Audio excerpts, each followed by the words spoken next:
Yo, it is Sunday, 5:45 p.m. Yeah, it's been a long day. Look at the sky, it's beautiful. See the sun setting in the distance. So, you might be wondering, what have I been up to? What's the deal with the late recording? Well, the short answer is, it's been a pretty hectic day.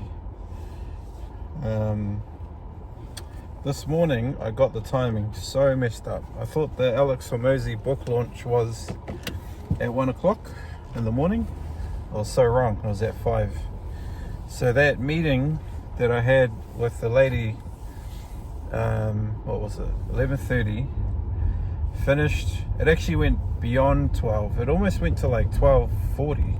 So we were talking for about an hour because we had a really good chat. And I was kind of dragging it out because I was like, oh, the book launch is at 1 o'clock, and then I was ready and waiting, and then it said live in 3 hours or something, and I'm like, shit. Checked it again. I'm like, man, how did I get this wrong? Because I looked at this ages ago. I have no idea how I got the timing wrong. So anyway, I went to try to get some sleep. Ended up waking up at like 4:30, and the live stream had already started like 30 minutes ago. So it was just a disaster, man. I missed the beginning, and then I skipped ahead like 30 minutes to catch up to the live part. And yeah, to be completely honest, it was a little bit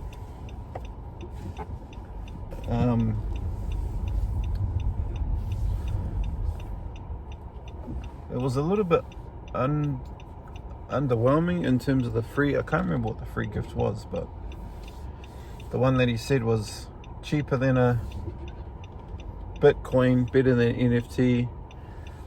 I think it was like all of the stuff that he had given away in a different format. Man. And then the premium, the upsell, so he gave all of the stuff away for free, and then the upsell was like to buy 200 books or something, and it was going to cost $5,000 US, which then worked out to be 10,000 New Zealand. And then for that you got 200 copies of the book, so you give away 199 of them. You get all of these playbooks, which look really good, and then you got AI. You got his AI agent, which was trained on all of his books, the entire stuff, which was incredibly powerful. And it made me think of this whole quantum growth thing that I have been pitched from Sabri Subri's marketing agency, King Kong. So I think that one was 23,000 a month? No, sorry, 2,300 a month for 12 months, and then you have lifetime access. I don't remember if that included AI. I know he has Kong AI. I can't remember if that was included, but it was interesting because these were kind of similar things. They were trained on AI agents, they were trained on their material. Alex Hormozi's was all of his playbooks. So because I got the VIP version, I also get access to this other stuff that he mentioned, but I didn't get the 200 books because I don't have 10 grand just lying around. And they said that you could use a firm, but only if you're American based. So they didn't really mention that. So basically, if you weren't in America, you had to pay. You had to pay the whole money. You couldn't pay it in financing. So yeah, if you didn't have 10 grand NZ, Fortunately, you missed out, which is a real shame because there's some pretty massive bonuses in there. But to be honest, I haven't even had time to look at his free stuff from the last book launch. So that goes to show, like, I also got charged today for Kong AI, which renewed. I haven't even touched that stuff. I got an email from Passion.io, which is another thing that I paid for, which I haven't had time to do. And then there's like the Ali Abdal $1,000 challenge, which I haven't had time to do. Like, man, I'm just drowning, freaking drowning and stuff. So I need to actually put a stop to some of these things. I have too many programs, too many things now. I have a job full-time, which I need to figure out. I need to change my full-time study to part-time. What else do I need to do? I've got a business that I need to figure out somewhere in between all of this madness. So yeah.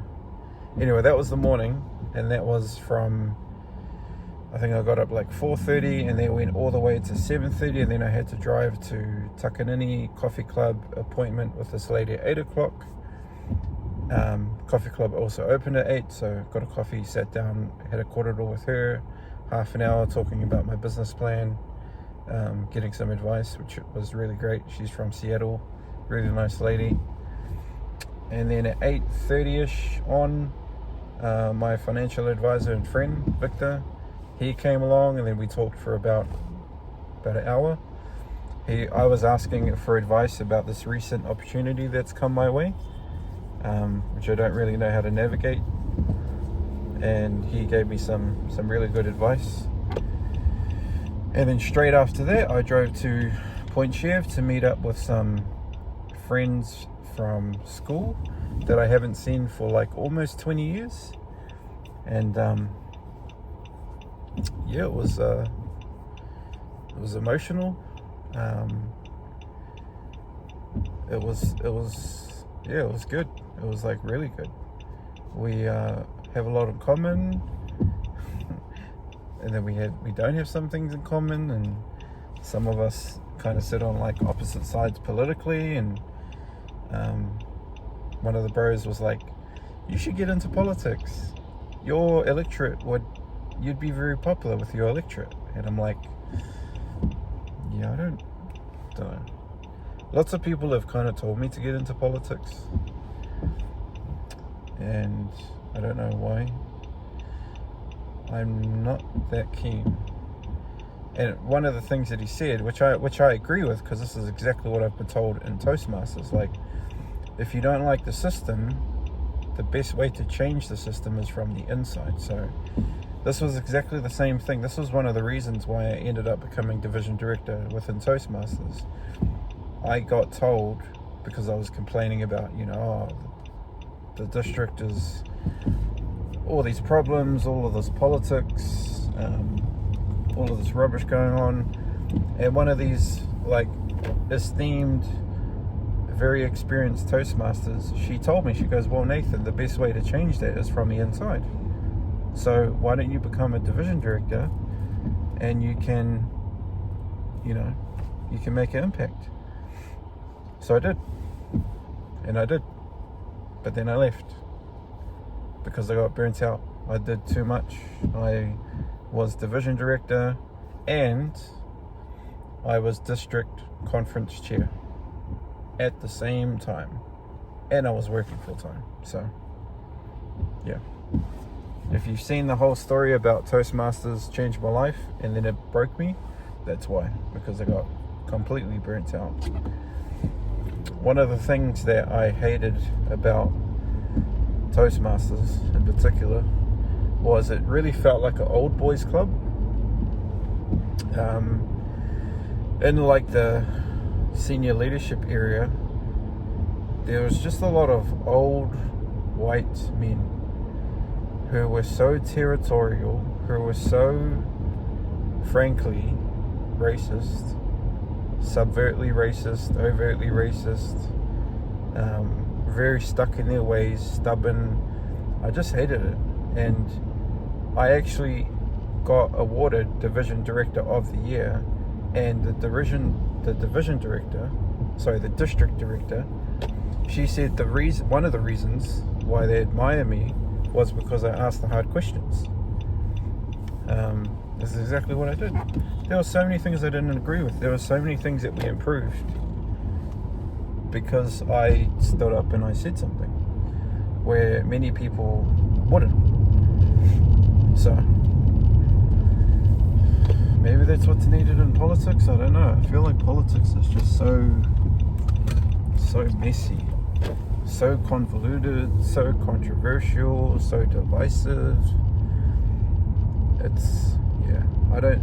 That's why I don't really like it, because you feel like you can never get a straight answer when you listen to all these press conferences and they kind of beat around the bush. It's like, bro, just like Dave Latella was on the news one time with, I think it was Stuart Nash or something, and he asked him a question, are you running?